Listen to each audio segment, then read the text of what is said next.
El aire de la mañana traía esa calma sureña cargada de jazmines y juicios silenciosos.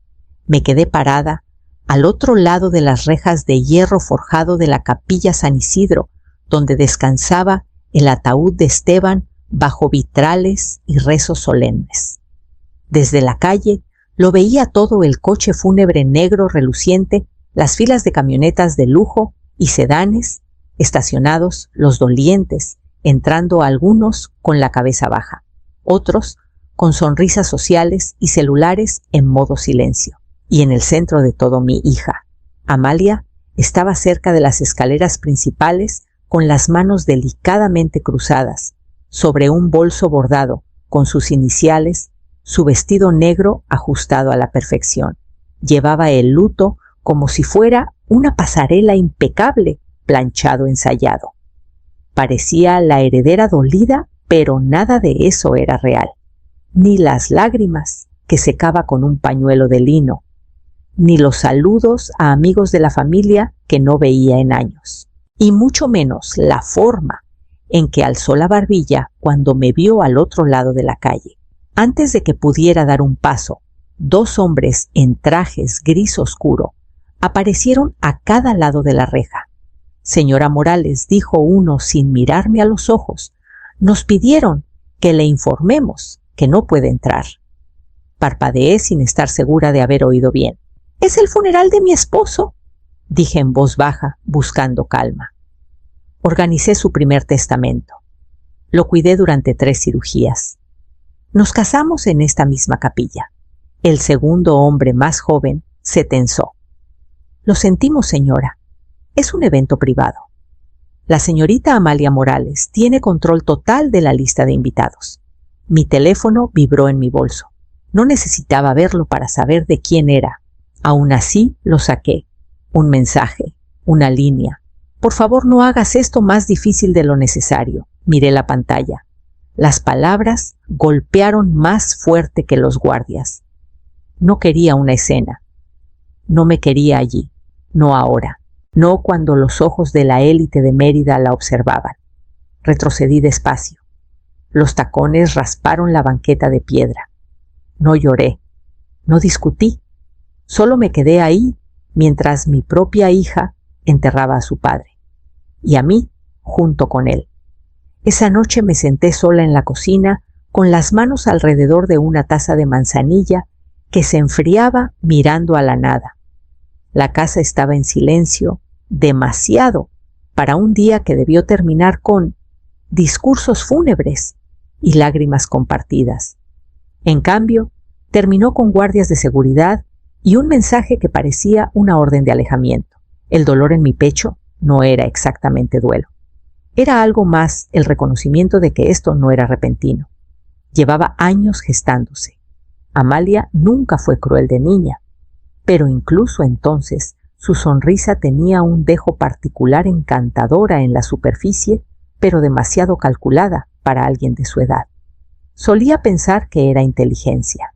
Tal vez lo era. O tal vez era otra cosa. Recuerdo el verano, cuando tenía 12 años. Tomó mi chequera y falsificó mi firma para comprarse unas botas blancas de montar. Cuando encontré el recibo bajo su colchón, no lloró ni suplicó. Sonrió. No de alegría, sino con esa confianza de quien sabe que la quieres demasiado como para abandonarla. La perdoné, claro. Siempre lo hacía. Recitales de piano, rodillas raspadas, promesas rotas disfrazadas de rabietas adolescentes, lo perdoné todo. Me decía que debía hacerlo. Fui yo quien la crió casi sola, mientras Esteban viajaba entre ciudades levantando capital en lugar de hijos. Yo me quedé. Preparé lonches, la consolé en sus desamores, ignoré cada señal de advertencia y ahora estaba aquí tomando té en una casa vacía mientras mi hija enterraba a mi esposo sin mí. Mi correo sonó. Abrí la laptop con una pesadez que no podía nombrar. El asunto era clínico resolución de la herencia. Esteban Morales. Adjunto un PDF escaneado.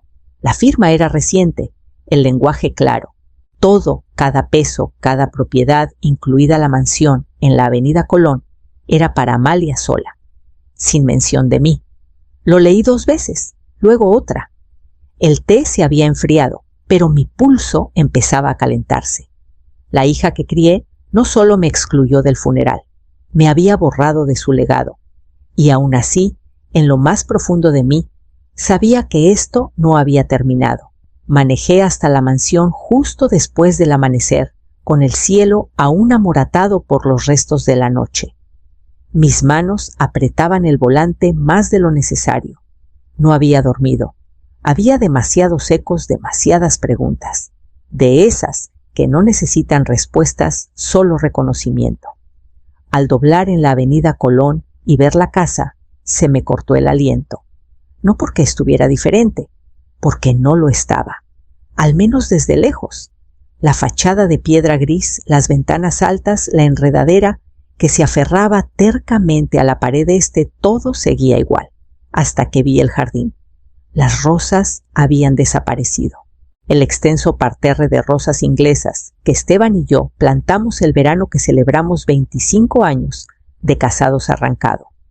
En su lugar había grava blanca brillante y 2 macetas simétricas de palmas importadas frías sin vida. Parecía la entrada de un hotel de lujo, no un hogar. Estacioné en la acera y salí lenta, deliberada. Mis tacones crujieron contra la grava al acercarme a la puerta principal. A través de las ventanas altas vi el vestíbulo, donde antes colgaban retratos de nuestra boda y el bautizo de Amalia. Ahora había lienzos abstractos, sin color, líneas y triángulos sin memoria. La puerta se abrió antes de que pudiera tocar. Una joven ama de llaves que no reconocí estaba ahí con los ojos muy abiertos. «Vengo a ver la casa», dije con calma, aunque mi pecho dolía. Dudó. La señorita Morales dio instrucciones claras. «No puede entrar, señora. Lo siento mucho». Bajó la voz a un susurro.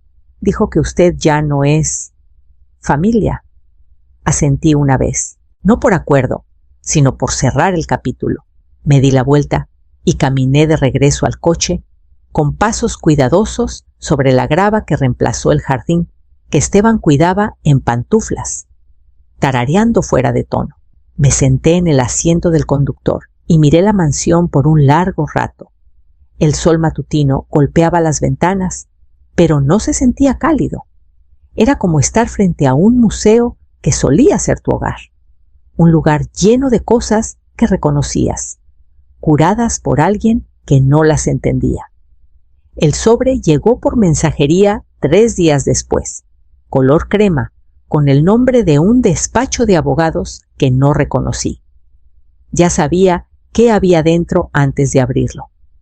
Amalia había presentado documentos para reclamar la casa de la colonia Roma, la misma casa que Esteban y yo compramos cuando nos casamos, antes de que su empresa despegara, antes de la mansión, antes de todo.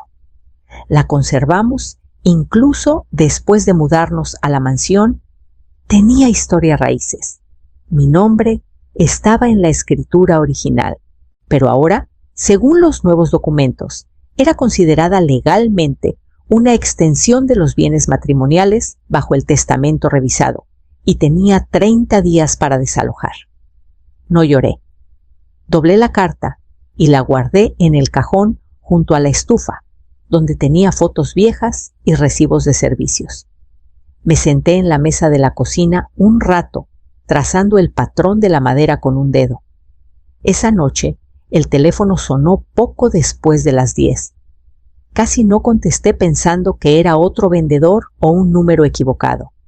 Pero la voz al otro lado era suave, nerviosa. «Señora Morales, sí. Yo fui una de las enfermeras del señor Morales. En sus últimas semanas». Hubo una pausa larga. Ella lo hizo firmar cosas, cuando apenas estaba despierto, cuando apenas respiraba. No sabía lo que estaba aceptando. Pensé que debía saberlo. Antes de que pudiera preguntar su nombre, la línea se cortó. A la mañana siguiente, manejé directo al banco en la calle Álvaro Obregón. No había abierto la caja de seguridad en años, no desde que Esteban y yo finalizamos algunos arreglos de fideicomiso antiguos. La mayoría de nuestros documentos estaban digitalizados ahora, pero siempre insistí en guardar copias físicas por si acaso. El empleado me dio la llave y me llevó al fondo. Cuando abrí la pequeña puerta gris, el aire dentro estaba seco y quieto. Entre certificados de nacimiento y bonos, había una carpeta manila gruesa etiquetada con la letra pulcra de Esteban. Elvira, originales, guarda con cuidado. La miré un momento antes de alcanzarla. Cualquier batalla que Amalia pensara que había ganado claramente, olvidó una cosa. Fui yo quien le enseñó a Esteban cómo proteger lo que importaba. No había hablado con Clara Rendón en casi 5 años, pero contestó mi llamada al primer timbrazo, sin rodeos. Solo trae lo que tengas. Aquí estaré. Su oficina no había cambiado. Seguía llena de estantes de roble pesado y títulos enmarcados de la UNAM y Harvard. Clara siempre se conducía como una mujer que no necesitaba probar nada. Nos sirvió café a las 2 sin preguntar y cerró la puerta detrás de mí. Deslicé la carpeta sobre su escritorio. Hojeó los documentos sus ojos, entrecerrándose su frente, arrugándose al ritmo de cada página. Cuando llegó al acuerdo de fideicomiso notariado, se detuvo y se recostó en su silla. «Esto es oro», dijo en voz baja. «Lo firmó hace 8 años, justo después de que descubrimos el primer tumor en su hígado. Pensamos que tendríamos más tiempo. Y nunca lo revocó», negué con la cabeza. Nadie más que yo sabía que existía. Lo archivamos discretamente. Era para proteger nuestros bienes en caso de que las cosas se complicaran rápido. Me designa como fideicomisaria. Todas las propiedades, incluida la mansión, pasan a mí y luego a futuros nietos, si Amalia los tiene. Clara me miró con algo parecido a la admiración. Esto anula el testamento. Ella me enterró mientras aún respiraba Clara. No peleé en el funeral. No grité cuando cambió las cerraduras. Pero toqué el papel suavemente, aquí trazo la línea. Me estudió un momento, luego asintió lentamente. Presentaremos una moción para impugnar el testamento e invocar el fideicomiso. No será sencillo, pero esto es sólido. Fuiste silenciosa, pero no ciega. Aprendí de la mejor, dije. Pero las palabras pesaron más de lo que esperaba, porque la mejor Esteban ya no estaba. Y la persona que más quise en el mundo ahora era alguien a quien debía enfrentar en un tribunal. Mientras Clara preparaba la primera ronda de documentos, crucé las manos en mi regazo y miré por la ventana de su oficina hacia la ciudad donde construí una vida. Se avecinaba una tormenta. Había esperado lo suficiente. Clara presentó la moción 2 días después de nuestra reunión. Para cuando regresé a casa, el registro del juzgado ya listaba un número de caso mi nombre junto al de Amalia en la fría neutralidad de la letra legal. Las ruedas habían comenzado a girar. Esa semana hice llamadas discretas a personas que alguna vez llenaron los pasillos de la mansión con movimiento y cuidado, amas de llaves, choferes, incluso la florista que entregaba los mismos lirios blancos que Esteban pedía para nuestro aniversario. La mayoría ya no estaba. Respuestas educadas, profesionalmente distantes. Solo uno accedió a reunirse conmigo. Tomás Aguilar había sido nuestro jardinero por casi 12 años. Me encontró en un pequeño café en la colonia Condesa, con las manos curtidas y la voz baja. Empezó a reemplazarnos en cuanto el señor Morales estuvo demasiado enfermo para caminar, dijo tomando un sorbo de café que apenas tocó. Dijo que quería personal, que no se aferrara al pasado. Así lo expresó. ¿Todos los que me recordaban?, pregunté. Asintió. Para cuando Esteban falleció, no quedaba nadie que supiera cómo era ese lugar antes. Cuando regresé a casa, me senté con la laptop que Esteban usó al final, la que Amalia no pensó en bloquear. No esperaba mucho, tal vez algunos correos recordatorios de calendario, pero un mensaje destacó. Enviado a un viejo contacto personal suyo alguien de los días de la firma de inversiones. Sin asunto, solo una frase. Si algo pasa, Elvira sabe dónde está la verdad. El sello de tiempo era de 5 semanas antes de su muerte.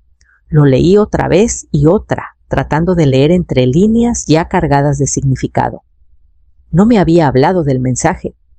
No me advirtió sobre las intenciones de Amalia, pero en la niebla de sus últimas semanas había dejado una señal, no para abogados, no para el público.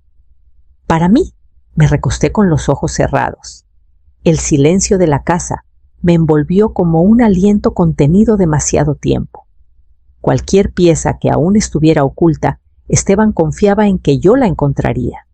Y eso significaba que era hora de dejar de recordar y empezar a demostrar. Clara actuó rápido. El documento del fideicomiso que saqué del banco estaba en perfectas condiciones, atestiguado, notariado y respaldado por un registro de verificación digital. La firma de Esteban era clara fechada y almacenada en una plataforma de certificación de tiempo que insistí en usar cuando los sistemas en la nube eran novedad en la ley de herencias. Él me había complacido entonces. Ahora era mi escudo más fuerte. Lo enviamos al juzgado con la moción inicial.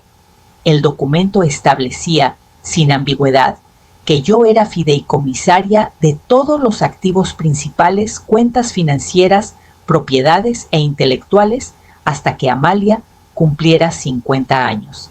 Tenía 42. Eso me daba 8 años de control. 8 años que ella no había previsto.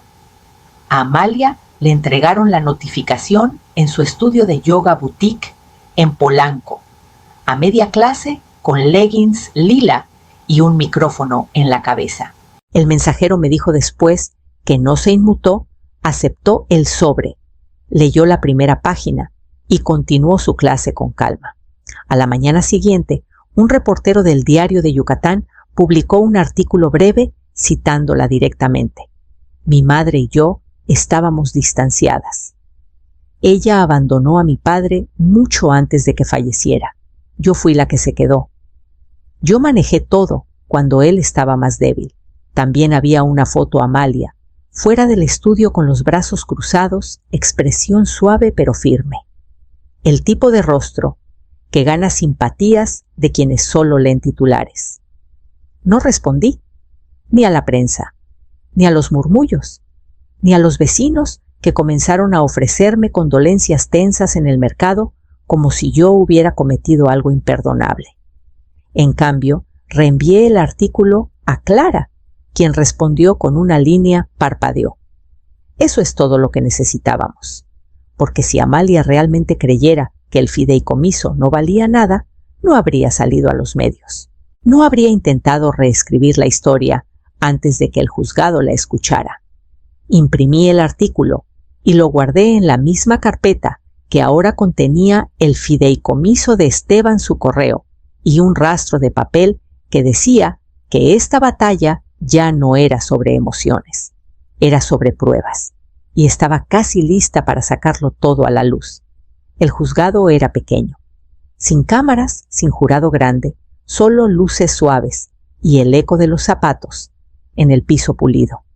Me senté en la mesa de la demandante junto a Clara, con las manos cruzadas, el archivo del fideicomiso entre nosotras como un capítulo sellado, esperando ser leído en voz alta. Amalia entró 5 minutos tarde de negro, siempre de negro. Su abogado joven hablador, demasiado confiado, abrió con un discurso sobre el deber filial y la tensión emocional. Llamó al testamento, revisado una clara expresión de la claridad final del señor Morales. Pero la claridad no vacía cuentas. Cuando Clara tomó la palabra, fue calma y quirúrgica. Empezó con el fideicomiso notariado, con sello de tiempo, archivado en formato físico y digital. Presentó el registro que mostraba la última fecha en que Esteban tuvo plena capacidad mental, respaldado por registros médicos y una declaración jurada del médico tratante. Luego vino el testimonio de la enfermera. Lo leyó ella misma, con la voz temblando ligeramente, mientras recordaba a Esteban apenas consciente durante la firma de documentos que Amalia insistió eran urgentes. El juez no interrumpió ni una vez. Siguieron los notarios, uno del fideicomiso original, otro del testamento impugnado. Solo uno recordaba a Esteban hablando claramente. Y no era el último. Amalia nunca me miró a los ojos, ni cuando se presentaron los registros financieros mostrando una transferencia silenciosa de casi 12 millones de pesos de la cuenta de Esteban a una a su nombre 3 semanas antes de su muerte, ni cuando el juez hizo una pausa de casi 30 segundos antes de emitir el fallo.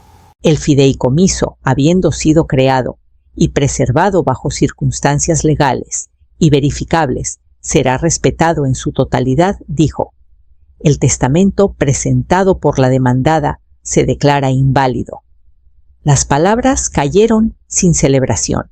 Clara puso una mano suavemente sobre la mía, pero no me moví. Amalia se levantó. No habló. Con los labios apretados, los hombros rectos, dio la vuelta y salió como quien abandona un escenario que se derrumbó detrás. Me quedé sentada incluso después de que el juez salió y el juzgado se vació, porque lo que había peleado no era solo una casa o un conjunto de cuentas bancarias, era el derecho a decir que él no me había olvidado. No al final, no cuando importaba. Pasaron 3 semanas desde el fallo. Los periódicos lo llamaron una victoria silenciosa en el juzgado. Los vecinos volvieron a saludar. Clara presentó los últimos formularios. Las llaves de la mansión llegaron por mensajería junto con un inventario escrito a mano de lo que quedaba dentro: muebles, libros contables, algunos óleos que escaparon a las renovaciones de Amalia. Aún no decidía qué hacer con todo eso. Entonces, una mañana, mi teléfono vibró justo después del amanecer. Un mensaje de voz, sin identificador de llamada. Su voz era más baja de lo que recordaba. Lo tomaste todo. Espero que estés contenta. Hubo una pausa larga, como si no hubiera querido decir más, pero luego solo intentaba aferrarme a algo que aún se sintiera como él. El mensaje terminó en silencio, sin disculpas, sin rabia, solo ese hilo de algo cercano al arrepentimiento, aunque nunca nombrado. No devolví la llamada. En cambio, tomé los documentos del fideicomiso, los puse en un sobre manila sencillo y añadí una nota para tus registros. Luego resalté una línea en naranja antes de sellarlo. No era una línea legal, no una que tuviera peso en el juzgado. Era un anexo que Esteban insistió en escribir él mismo, escondido cerca del final bajo las firmas. Que esta casa algún día te enseñe qué significa la familia. Lo envié a su estudio sin dirección de remitente. Ella sabría de quién venía. Al día siguiente, manejé a la mansión por primera vez desde el fallo. Estacioné en el camino circular y caminé lentamente por las puertas principales que yo misma elegí mucho antes de que Amalia aprendiera a usar el silencio como arma. El aire dentro estaba quieto, intacto. Su perfume se había ido. Sus muebles habían sido retirados. Lo que quedaba era espacio, luz y memoria. Me quedé en el vestíbulo y dejé que el silencio hablara. Luego pasé las escaleras, atravesé las puertas traseras y llegué a lo que alguna vez fue mi jardín. No me mudé de nuevo. No porque no pudiera o porque las habitaciones aún tuvieran sombras de su presencia. No me mudé porque nunca estuvo destinada a ser solo mía. La casa siempre fue un símbolo de lo que Esteban construyó, de lo que intentamos preservar. Pero los símbolos se pudren si se aferran con demasiada fuerza. Así que la doné a la Fundación de Artes y Educación Yucatán. Estaban buscando un hogar permanente para programas después de clases y talleres comunitarios. Ahora tenían 22 habitaciones y un jardín restaurado. Preguntaron si quería una placa con mi nombre. Me negué. Sugerí que usaran el de Esteban, la Casa Morales. un legado de aprendizaje y comunidad. En mi última visita antes de la entrega, llevé un rosal, no de un vivero, sino de un esqueje que había guardado en una maceta de cerámica detrás de la casa de la Roma. Era del jardín original, nuestro jardín, el que plantamos el año que nació Amalia. Cavé el hoyo yo misma en la esquina donde la sombra caía, justo bien me arrodillé en la tierra suave y presioné las raíces con cuidado en el suelo.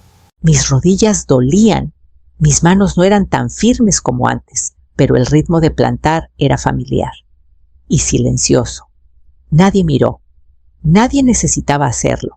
Al ponerme de pie, limpiando la tierra de mis palmas, sentí una brisa ligera mover las hojas.